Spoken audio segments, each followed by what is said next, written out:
কর্ম বড় নাকি ধর্ম বড়? জানি ম্যাক্সিমাম মানুষজনের মনেই এটা নিয়ে অনেক প্রশ্ন। আমার কমেন্ট বক্সে এটা নিয়ে এত এত বেশি কমেন্ট এসেছে, তো আজকে সেটারই রিপ্লাই দেবো। হরে কৃষ্ণ সকলকে। আমি আপনাদের সকলের প্রিয় বৃন্দা, আপনাদের শ্রীচরণে আমার কোটি কোটি প্রণাম জানাই। তো ম্যাক্সিমাম মানুষজন এটা নিয়ে কনফিউশনে থাকে যে ধর্ম বড় নাকি কর্ম বড়। অনেকেই বলে থাকে যে ধর্ম বড়, কারণ ধর্ম না করলে আমরা কর্ম করব কি করে।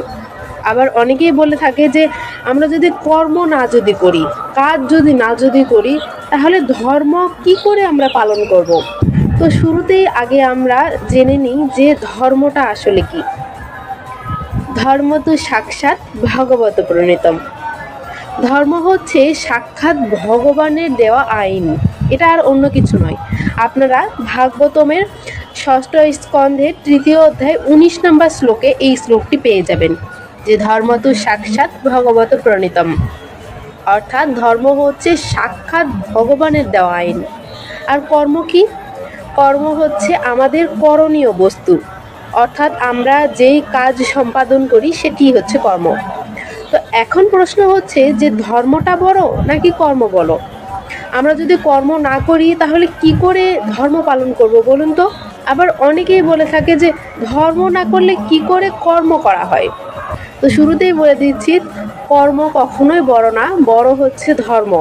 কারণ আমাদের শাস্ত্রে বলা হয়েছে ধর্মের বিধিনিষেধ মেনেই আমাদের কর্ম করে যেতে হবে। কি করে সেইটা? আপনি যদি ভগবদ্গীতা লক্ষ্য করেন, সেখানে ভগবদ্গীতাতে 9ম অধ্যায়ের 27 নম্বর শ্লোকে ভগবান শ্রীকৃষ্ণ বলেছেন, যৎ করসি যৎ অশ্নাসি যদুষি তদাসি যৎ যৎ তপস্যসি কোন্তেও তৎপুরুষ মদ অর্পণম। অর্থাৎ হে অর্জুন, ভগবান শ্রীকৃষ্ণ অর্জুনকে বললেন যে হে অর্জুন, তুমি যাই করো না কেন, যে কর্ম করো, যে আহার করো, যা হোম করো, যা তপস্যা করো, তৎসমুদয় আমাকে নিবেদন করো। তার মানে কি হচ্ছে, আমরা তো কর্ম করছি, যে কর্মই করি না কেন সেটা ভগবান কি বললেন তাকে আগে নিবেদন করতে। তার মানে আমরা কর্ম কি করে করব?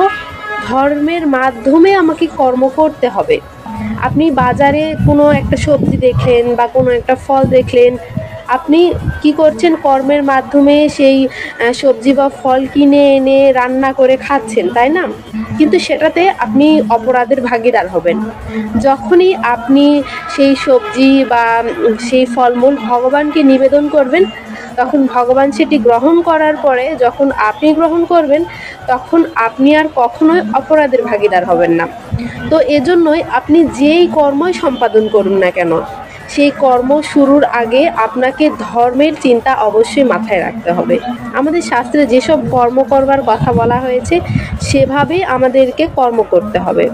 আমাদের শাস্ত্রে বলা হয়েছে যে জীব হত্যা মহাপাপ, জীব হত্যা করা যাবে না। এখন আপনি যদি শাস্ত্রের বহির্ভূত কাজ সম্পাদন করে যদি জীব হত্যা করেন, যদি মিথ্যা কথা বলেন, যদি অন্যের মনে কষ্ট দেন বা কাউকে কটু কথা বলেন, তার মানে সেটা কি হবে? অবশ্যই অপরাধের কাজ হবে। যেহেতু আমাদের শাস্ত্রে এসব নিষিদ্ধ আছে, তার মানে কি আপনাকে শাস্ত্র মেনে সেই অনুপাতে কর্ম করতে হবে। তো এজন্য কর্ম কখনোই বড় না, সবসময় ধর্ম বড়। এবং ধর্মের অনুশাসন মেনেই, ধর্মের দৃষ্টান্ত মেনেই আপনাকে কর্ম সম্পাদন করতে হবে। তো আশা করি আপনারা সকলে আপনাদের প্রশ্নের উত্তর পেয়ে গিয়েছেন যে ধর্ম বড় নাকি কর্ম বড়। ভিডিওটা ভালো লাগলে অবশ্যই সকলে শেয়ার করে দেবেন। হরে কৃষ্ণ।